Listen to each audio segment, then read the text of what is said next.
Bom, pessoal, continuando a nossa sequência de histologia,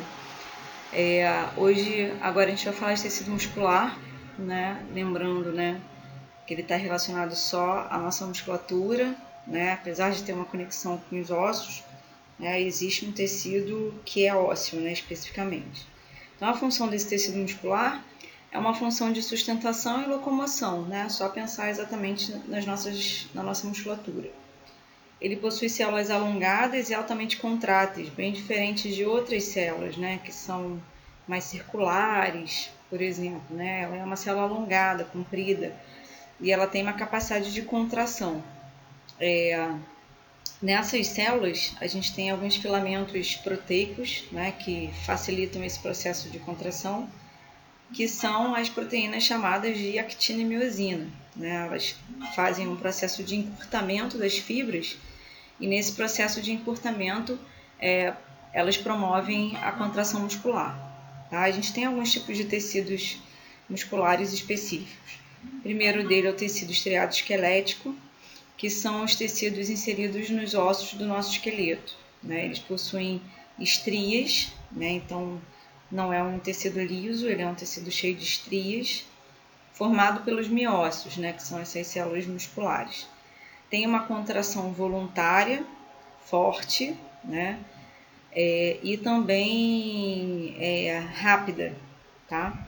Então a gente promove esse movimento, né? Ele é voluntário. Então, por exemplo, são os músculos do bíceps, do tríceps, do quadríceps, tá? A gente faz o movimento porque a gente quer. Então a contração é voluntária, né? A gente que define isso com o nosso movimento escolhido por nós. É uma movimentação voluntária, forte e rápida, tá? Possui células unimultinucleadas, né? Então pode ter um único núcleo nessa célula ou mais de um, e tem a presença do que a gente chama de endomísio, que é a participação, né, de uma conjunção entre capilares sanguíneos e terminações nervosas. Então a gente sente muito esses nervos em algumas partes do músculo e a gente às vezes pode causar algum tipo de problema nesse nervo quando a gente tem uma contratura muscular. A membrana plasmática de uma célula muscular, ela é chamada de sarcolema. Então, são algumas mudanças de nomenclatura, né? Na realidade, ela não deixa de ser a mesma membrana. O citoplasma de uma célula muscular é chamado de sarcoplasma. Esse prefixo sarco tem tudo a ver com o músculo, tá? E o retículo endoplasmático liso, ele é chamado de retículo sarcoplasmático, tá? Que armazena íons cálcio. É um tecido que tem muitas mitocôndrias, justamente porque se a mitocôndria é uma organela que dá energia, né, que promove a formação de energia, o tecido muscular é um tecido que a gente precisa ter muita energia, né, para que a gente possa executar os movimentos. Ele é um tecido que acumula muito glicogênio, que também é uma reserva energética para as células animais, e possui ali uma mioglobina, que é uma proteína que é capaz de fixar oxigênio, e as nossas células musculares têm um aporte de oxigênio, né, para que ele consiga fazer os processos de contração, os movimentos normais. O que acontece numa contração muscular? A gente recebe um impulso, né, recebido pelo endomísio, propagado pela fibra muscular. Isso estimula o tecido, o retículo sarcoplasmático para liberar íons cálcio. Quanto mais íons cálcio a gente libera, mais ATP vai ser transferido, né, para as proteínas para que elas promovam aquele movimento de contração.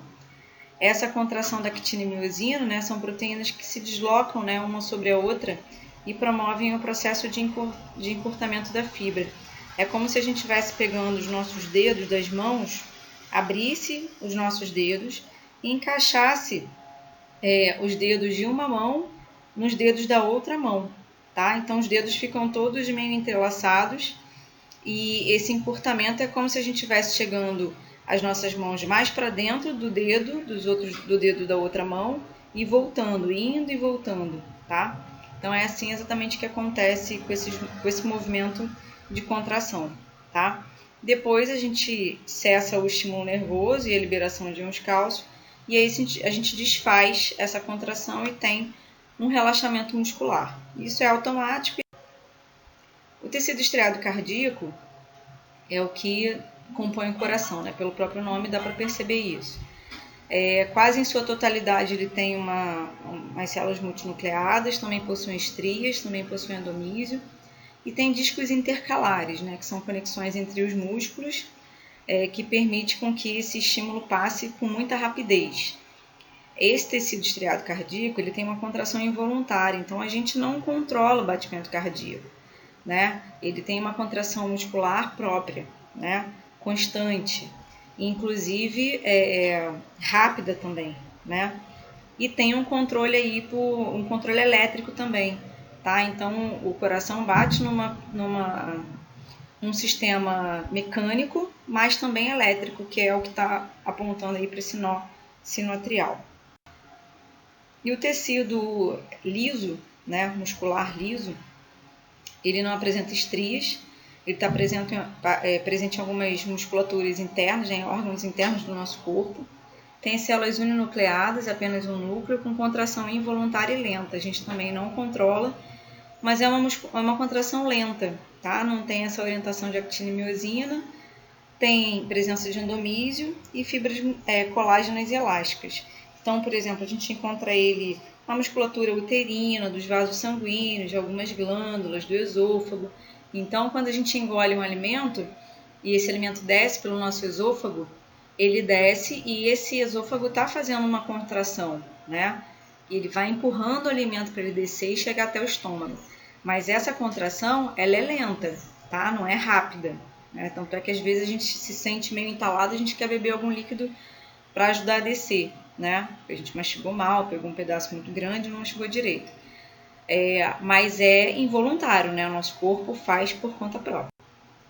Bom, e para encerrar essa leva dos tecidos, da histologia, o tecido nervoso, né? Que tem a propriedade de receber e transmitir estímulos nervosos, permitindo que a gente responda a estímulos do meio, tá? Esse tecido é composto por um neurônio e células da glia, ou também chamadas de neuróglia. São células que estão relacionadas à sustentação, nutrição e proteção do neurônio. Então, a célula teoricamente principal é o neurônio e as células da glia estão ali auxiliando os neurônios. A gente tem neurônios diferentes, né? Em termos de formação mesmo, né? De morfologia. Então, a gente tem os neurônios bipolares, porque ele tem duas pontas específicas, assim, né? Duas polaridades. O neurônio multipolar, pseudopolar, desculpa, que não é exatamente como o bipolar, e ele tem essa variação aqui desses dendritos aqui acima, mas que é uma única conexão, então ele parece ter uma única conexão, mas não tem. E o multipolar, que tem vários dendritos diferentes, tá vendo? Junto com essa região central da célula, que é o neurônio. Então, essa é a morfologia do neurônio, né, principal. A gente tem os dendritos, que são essas ramificações. Aqui, a gente tem uma célula, né? O neurônio é uma célula bem diferente das outras células que a gente já viu, que é uma célula normal, mais arredondada, que é uma célula muscular, que é mais comprida. Então, as organelas estão aqui, né, nesse corpo celular, mas a gente tem essas ramificações, que são os dendritos, conectados a esse corpo celular. Ao longo desse neurônio, a gente tem o axônio, né, em que tem uma participação efetiva aí na passagem do impulso nervoso. E a gente tem as terminações do axônio, tá? Que alguns autores também chamam de dendritos, né? Só que na outra ponta.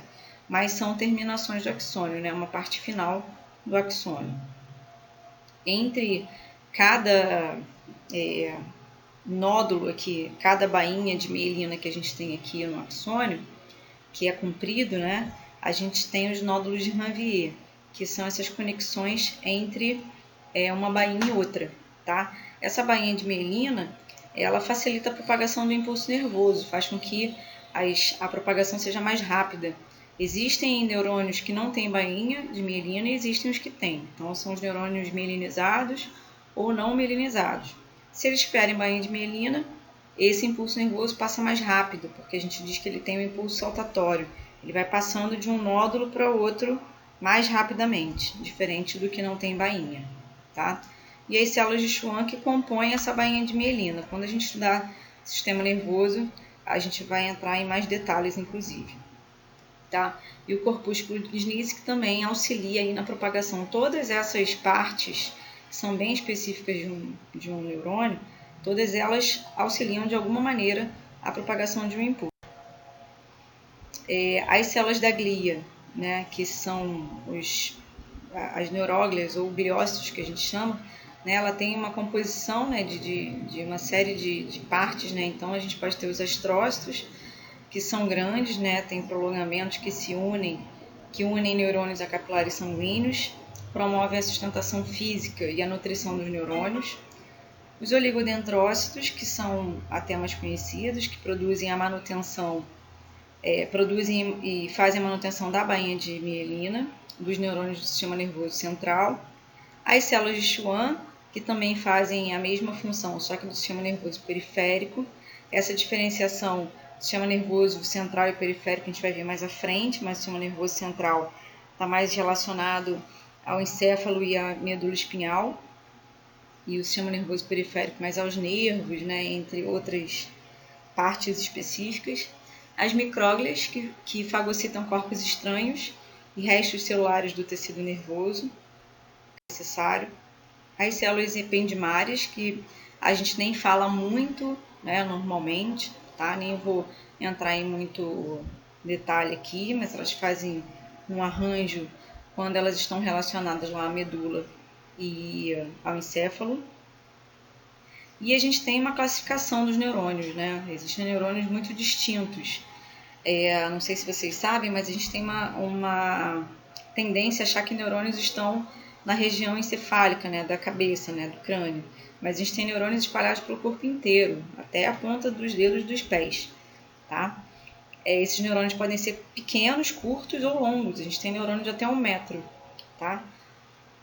Os neurônios sensitivos são aqueles que conduzem impulso nervoso do órgão que a gente está sentindo até o sistema nervoso central. Então, espetei meu dedo num alfinete, esse neurônio que está ali na ponta do meu dedo e que leva essa informação até o meu sistema nervoso central, né, ele é um neurônio sensitivo, ele sente, ele percebe, né, o estímulo. O neurônio motor é o que conduz o impulso do sistema nervoso central para os músculos ou para as glândulas. Então, o neurônio motor é o que me dá a resposta em forma de movimento. Então, o neurônio sensitivo passa a informação para o meu sistema nervoso central, que devolve o estímulo através de um neurônio motor, que faz com que eu tire a mão daquele lugar que está me espetando. Ou, por exemplo, outros exemplos, né? Botei a mão numa panela quente, né? Numa tampa de panela, num cabo de uma panela quente, é a mesma coisa. Meu neurônio sensitivo vai perceber, vai mandar essa informação para o meu sistema nervoso central, e o neurônio motor faz com que eu tire a mão, que eu faça um movimento. Por isso que ele é motor, tá? Estou atrás de uma porta, alguém de repente abre a porta em cima de mim. O meu olho tem neurônio sensitivo que percebe que essa porta está abrindo em cima de mim. A mesma coisa, o neurônio sensitivo manda a informação para o sistema nervoso central, o neurônio motor faz eu ter um movimento que é botar a mão na frente e me proteger, tá? Isso tudo é muito rápido, né? A passagem desse impulso nervoso é muito rápida. E os neurônios associativos são os que fazem conexão entre esses dois tipos de neurônios. Os neurotransmissores são substâncias químicas importantes que são produzidas pelos próprios neurônios, ficam guardadas ali no axônio, e quando existe a possibilidade de um impulso nervoso, essas substâncias são liberadas para favorecer a transmissão do impulso, né? Então, elas são liberadas ali na conexão entre dois neurônios, tá? Então, acetilcolina, entre outros neurotransmissores, são super importantes para que permitam a transmissão do impulso. Existem problemas específicos neurológicos que estão muito relacionados à falta da produção ou da percepção desses neurotransmissores.